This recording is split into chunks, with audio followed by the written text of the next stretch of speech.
Halo teman-teman semuanya, balik lagi bersama video kakak. Di video kali ini, tepatnya jam 11 malam, kita akan ngebahas terkait pertanyaan yang udah kalian tanyakan di akun komentar, di akun YouTube kakak. Dan di sini ada 142 komentar. Yang pasti dari 142 komentar itu, kita akan filter pertanyaan kalian yang bisa kakak jawab dan info yang mungkin bisa kakak sampaikan ke kalian. Sebelumnya kakak minta maaf, misalkan dari pencahayaannya kurang bagus, dari kalimat yang kakak sampaikan kurang jelas, dan kelihatan kumel karena ini udah jam 11 malam dan kakak baru selesai dinas langsung bikin video juga, belum lagi nanti ngeditnya. Dan yang pasti untuk teman-teman semuanya yang belum like, comment, share, jangan lupa di like, comment, share, terutama subscribe. Kalau kalian sudah subscribe, kakak doakan kalian dilancarkan dan dimudahkan untuk masuk ke perguruan tinggi yang kalian inginkan. Dan lagi-lagi kakak apresiasi buat teman-teman semuanya yang sudah komentar di akun YouTube kakak. Yang kakak salut adalah kalian sangat aktif untuk berdiskusi. Yang pertama teman-teman, jadi yang pertama itu kakak ngasih pin di komentar kakak sendiri. Ini buat teman-teman juga, khususnya nanti untuk yang tahun 2021, misalkan ada pembukaan lagi. Jadi di sini kakak nanya, hai teman-teman semuanya, mau nanya di sini ada nggak ya yang matanya minus lebih dari 2 tapi lolos tes kesehatan? Dan kakak menjawab lagi, ini bukan untuk dilaporkan atau apapun ya, tetapi ini untuk data pribadi kakak karena adik kakak yang paling kecil itu mau masuk ke SCTD. Kakak punya adik perempuan dan dia pin masuk ke SCTD. Mohon bantuannya untuk semoga dilancarkan dan dimudahkan kita semuanya. Dan jawabannya, alhamdulillah nggak minus kak. Oke. Asal pas dites nanti hurufnya masih agak kelihatan, kayaknya nggak masalah. Oke. Ada teman saya yang lolos kak. Oke. Hafalin aja bang hurufnya dan lain-lain. Oke. Siap, izin menjawab. Saya minus 2 lebih tes kesehatan kemarin, lolos kak, alhamdulillah. Doakan supaya saya lolos psikotes dan wawancara tahun ini. Amin, kita doakan supaya lolos. Teman saya banyak kak yang matanya minus tapi lolos. Oke. Jadi gitu teman-teman, memang sebenarnya ya yang kakak sampaikan itu mata minus adalah dari 1,5 sampai dengan 2 itu yang masuk toleransi. Tapi kembali lagi yang pernah kakak sampaikan, yang namanya tes kesehatan itu bukan hanya kamu ditesnya mata doang, itu ada banyak lagi rangkaian tes-tes yang harus kalian jalani. Semisalkan ada salah satu kekurangan dari tubuh kalian, yaitu masih bisa ditoleransi karena ibaratnya tubuh kalian yang lain itu sehat gitu loh, kalian hanya kekurangan dari mata aja, ibaratnya seperti itu. Jadi terima kasih teman-teman sudah menjawab, dan semoga siapa tahu ada yang nonton di tahun 2021 ini bisa membantu kalian. Lalu ada yang bertanya lagi dari Sidik Rahman, untuk penilaian Pantuhir itu seperti apa ya kak? Apakah 40% SKD, 60% SKB, atau seperti apa kak? Nanti kakak akan bahas di sesi-sesi akhir ya. Lalu selanjutnya dari Edward, izin bertanya kak, nilai apa saja yang masuk dalam penilaian Pantuhir kak? Oke, dari Sofyan Rahardian, izin bertanya lagi kak, kan di STTD itu ada Polbid Pusat dan Polbid Pemda. Apakah kalau terjadi kekosongan di Polbid Pemda itu hanya diisi oleh pendaftaran Pemda lainnya, atau Polbid Pusat bisa mengisi ke kuota Pemda yang kosong tadi kak? Terima kasih. Lalu di sini ada beberapa jawaban dari teman-teman yang tahu juga informasinya. Oke, ini versi kakak pribadi teman-teman. Kalau dari versi kakak pribadi adalah untuk dari pusat ke Pemda itu setahu kakak belum ada, dan kakak pun belum ngedengar ceritanya seperti itu. Tapi kalau dari Pemda ke Pemda itu ada teman-teman, karena kakak tahu orangnya siapa. Nah contoh ya, kakak punya adik dari Bogor, dia mendaftar di jalur pola pembibitan daerah ya Pemda. Harusnya kan dia lulus, pada saat lulus dia masuk ke Kabupaten Bogor lagi atau Bogor. Tetapi karena Kabupaten Bogor dan kotanya sudah penuh, akhirnya dia dialihkan ke Kalimantan teman-teman. Jadi kalau daerah ke daerah bisa, tapi kalau dari pusat ke daerah kakak belum tahu informasinya. Karena banyak banget nih yang nanya, kak sistem penilaiannya seperti apa? Ini paling banyak sih didominasi dengan pertanyaan seperti itu. Untuk teman-teman sekali lagi nanti akan ada di sesi-sesi akhir ya teman-teman ya. Lanjut ke pertanyaan dari M Husni, assalamualaikum kak, maaf mengganggu, izin bertanya, misalkan sampai Pantuhir sisa 8 orang untuk Polbid daerah, sedangkan kuotanya hanya 3, kira-kira itu 5 orang tadi sisanya bisa jadi taruna semua atau tidak ya kak? Kan katanya kuotanya sudah penuh, bisa dilempar ke daerah atau sekolah lain, terima kasih. Lalu ada balasan dari Fatahillah Sihab, izin menjawab, yang diambil yang nilainya bagus aja, gak sepenuhnya diambil dan dilempar, terima kasih. Oke, jadi untuk Fatahillah itu kurang lebih benar. Jadi kalaupun ada 8 orang yang masuk ke Pantuhir akhir dan misalkan yang dibutuhkan 3, misalkan dari 8 orang itu tidak ada yang lolos atau nilainya kurang semua, otomatis dia akan diisi dari daerah lain teman-teman. Walaupun kalian ada sisa 8 orang, buat apa diterima tapi misalkan nilainya kecil, kurang lebih seperti itu teman-teman. Dan kemungkinan juga misalkan jika kalian nilainya bagus, otomatis bisa jadi kalian akan dilempar ke jurusan yang lain dalam satu STTD, ibaratkan seperti itu, atau dalam satu sekolah yang kalian tuju lah, intinya seperti itu. Jadi tetap yang diambil adalah dengan nilai yang baik teman-teman, atau nilai yang bagus. Lanjut ke pertanyaan dari FR Motor Vlog. Pantohir bang, sama kasih motivasi bagi yang nggak lolos tahun ini. Oke, untuk Motor Vlog, kalau menurut kakak pribadi, ini bukan akhir dari segalanya. Semua pernah gagal, tapi kegagalan kalian ini adalah kegagalan yang bijaksana, dalam arti kalian tahu, kalian sudah berusaha seperti itu. Dan jika kalian gagal pun nantinya, itu bisa jadi pengalaman kalian pribadi. Jangan diambil pusing, jangan diambil stres. Karena sekarang udah bulan Oktober ya. Nanti di tahun 2021, di bulan Mei, itu akan dibuka lagi pendaftaran untuk calon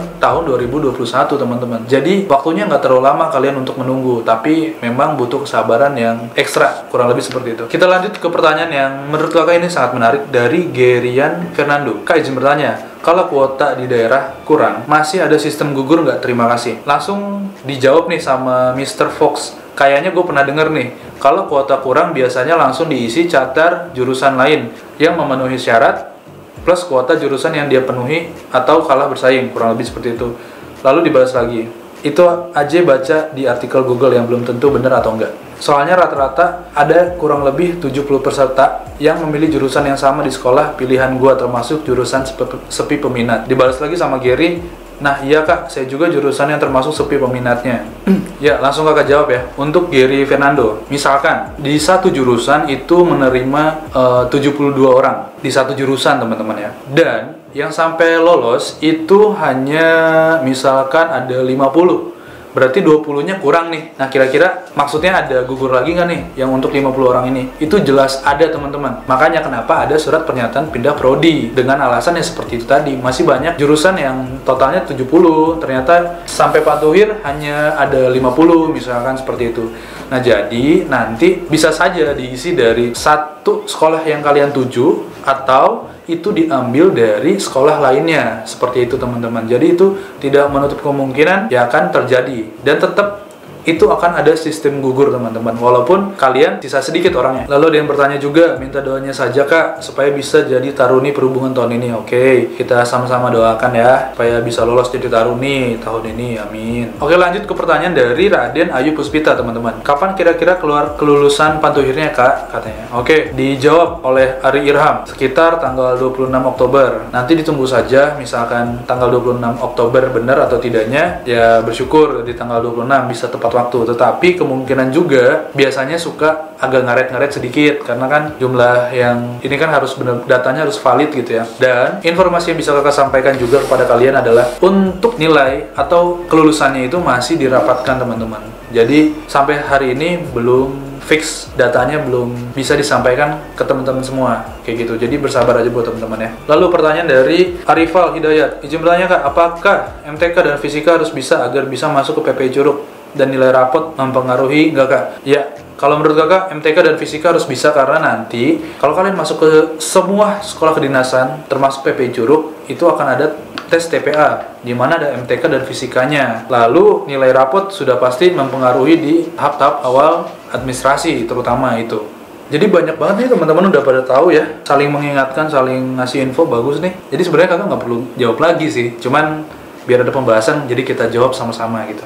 Oke, kita lanjut ke pertanyaan selanjutnya dari Mupeli Move. Peluang PL dan PA apakah sama atau dibedakan nggak? Lalu dijawab lagi, sama diketawain aja. Izin menjawab, PL diutamakan. Kalau PL terkena nilai gugur dan tidak ada sisa lagi, maka PAL dengan nilai tertinggi akan mengisi kekosongan. That's right, itu benar banget teman-teman, kurang lebih seperti itu. Jadi udah kejawab ya, nggak perlu kakak jawabin lagi nih.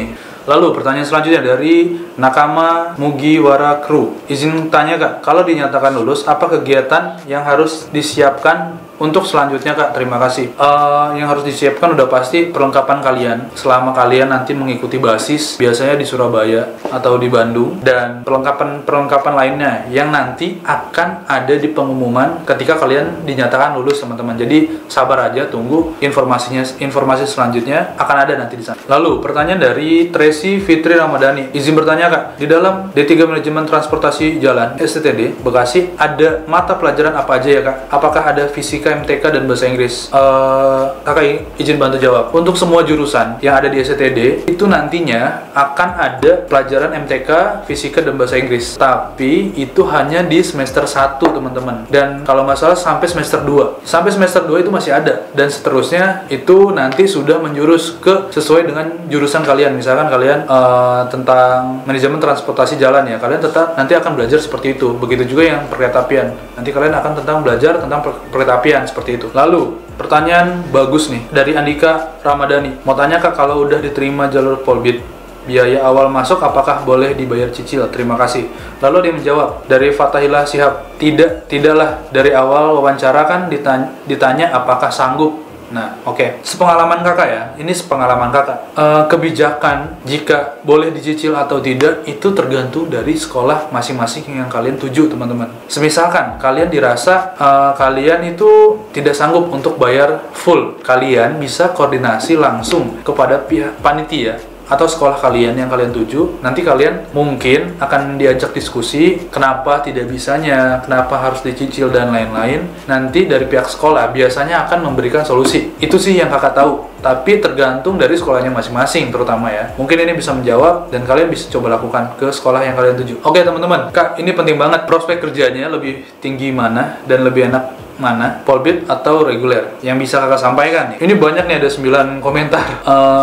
Kalau kalian Polbit, otomatis kalian tidak pusing dan tidak bingung lagi nanti akan kerja di mana. Itu udah jelas yang pertama. Dan kalian akan mengikuti gaji atau kisaran sesuai dengan yang sudah ditentukan dari pemerintah, gaji PNS seperti itu. Nah, kalau reguler, nanti setelah lulus kalian harus mencari atau mendaftar lagi ke perusahaan atau BUMN, BUMD yang kalian tuju. Jadi kalian nanti akan harus ikut tes lagi, kurang lebih seperti itu. Lalu ada balasan lagi. Tapi katanya kalau kerja di BUMN atau perusahaan gitu gajinya lebih gede Kak, atau sama aja. Gaji gede relatif dari posisi jabatan kalian teman-teman. Nah, misalkan kalian ngambil reguler, terus kalian pingin ke perusahaan A, terus kalian daftar, kan belum tentu juga kalian masuk ke perusahaan itu, ya kan? Tetapi kalau kalian ngambil yang Polbit, itu kalian udah jelas, lalu lulus kalian akan menjadi PNS, dan kalian nggak pusing lagi, gua harus kerja di mana, di perusahaan mana, kurang lebih seperti itu dong. Dan untuk gajinya yang tadi kalian sampaikan, tergantung resiko kalian masing-masing dalam bekerja. Kalau kalian kalau kalian kerjanya di kantoran aja ya mungkin akan gitu-gitu aja, kurang lebih seperti itu.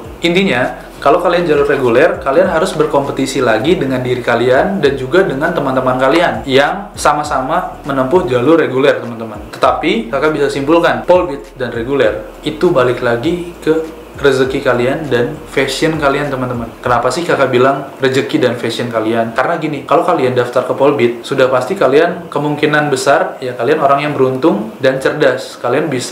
Karena kalian bisa lulus di tahap tes SKD CPNS itu, dan yang reguler kan dia tidak mengikuti tes SKD itu. Nah, itu jatuhnya rezeki dan passion. Nah passionnya ini, kalau kalian menjadi PNS ya kalian akan masuk kerja Senin sampai Jumat, Sabtu Minggu libur, kerja di kantoran. Tapi kalau kalian reguler, mendaftarnya di jalur reguler ya, yang tadi kakak bilang jalur reguler, masuk ke perusahaan, otomatis kalian harus siap dengan prosedur dari perusahaan tersebut. Misalkan kalian kerjanya shift-shiftan, ke lapangan, panas-panasan, dan lain-lain. Itu kurang lebih, kenapa sih banyak banget yang milih Polbit daripada reguler? Karena memang tipikal kerjanya akan berbeda nantinya, seperti itu. Dan ini adalah mungkin sesi yang kalian tunggu-tunggu terkait penilaian apa aja yang ada di sistem Pantukir yang ada di sekolah kedinasan ini. Ya, menurut informasi yang kakak dapat, baru aja tadi pagi kakak coba cari tahu informasinya. Kurang lebih konteksnya seperti ini, teman-teman. Selamat pagi Kak, salam sejahtera. Kak, izin bertanya, jika ada info terbaru mohon diinfokan terkait gambaran penilaian Pantukir tahun ini Kak. Lalu dijawab, selamat siang Ted. Siap, untuk rapat belum ada Ted. Kebijakan semua masih menunggu hasil rapat. Jadi kita bisa simpulkan, untuk Pantukir ini sampai hari ini itu masih dirapatkan karena menyangkut banyak orang dan datanya pun harus valid kan. Jadi memang butuh kesabaran ekstra buat teman-teman. Jadi sabar dulu, insya Allah akan rilis dengan nilai yang baik dan akurat yang pasti seperti itu. Oke, lanjut. Jadi aku coba dulu cari info ke sekretarisku di pencatat di kantorku katanya. Dan kebetulan ini adalah alumni STD juga, dia senior kakak dan dia juga penjabat di daerahnya. Terus kakak jawab, siap kak, terima kasih, mohon infonya ya kak. Gak lama kemudian dibales teman-teman. Sementara hasil rapat belum ada perubahan, masih sama seperti yang kemarin, yaitu nilai SKD 60%, wawancara 15%, samapta 25%. Ini yang mungkin akan terjadi nanti dinilai pantuhir teman-teman, karena informasinya belum ada perubahan. Jadi buat teman-teman, misalkan ada yang gagal nantinya, coba kalian dikoreksi lagi, atau kalian ingat-ingat lagi, catat nilai SKD kalian berapa, wawancara kalian itu pada saat tes kemarin ada yang salah-salah nggak sih, atau ada yang kurang-kurang nggak sih. Itu bisa jadi bahan introspeksi diri kalian masing-masing. Dan yang terakhir, samapta teman-teman. Jika dari samapta ini ada yang gagal, atau jika di samapta ini ada yang kurang-kurang,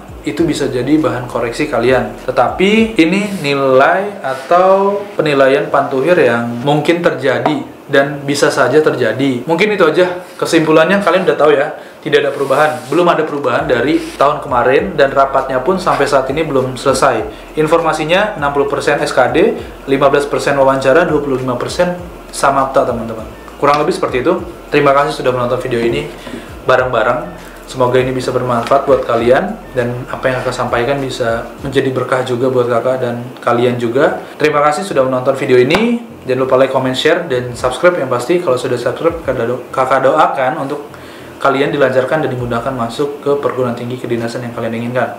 Itu aja yang bisa kakak sampaikan. Terima kasih. Salam buat orang tua kalian. Misalkan kalian, kakak lupa nih, misalkan kalian lulus nanti, apa yang mau kalian ucapkan kepada kakak? Semisalkan kalian lulus, kalian mau bikin story tentang kakak, terima kasih, atau kalian mau DM kakak, ngucapin terima kasih, insya Allah kakak terima DM atau ucapan kalian. Nanti misalkan kalian ada yang nge-DM kakak, insya Allah juga kakak akan repost sebagai tanda kakak apresiasi kepada kalian karena kalian sudah lulus gitu. Dan kakak harap misalkan nanti kalian sudah lulus, kita bisa ketemu, kita bisa sharing-sharing. Dan seperti tahun lalu kakak sudah pernah bilang juga, kalau kalian masuk STD terutama Matra Darat, ya kalian saudara sama kakak. Kurang lebih seperti itu aja,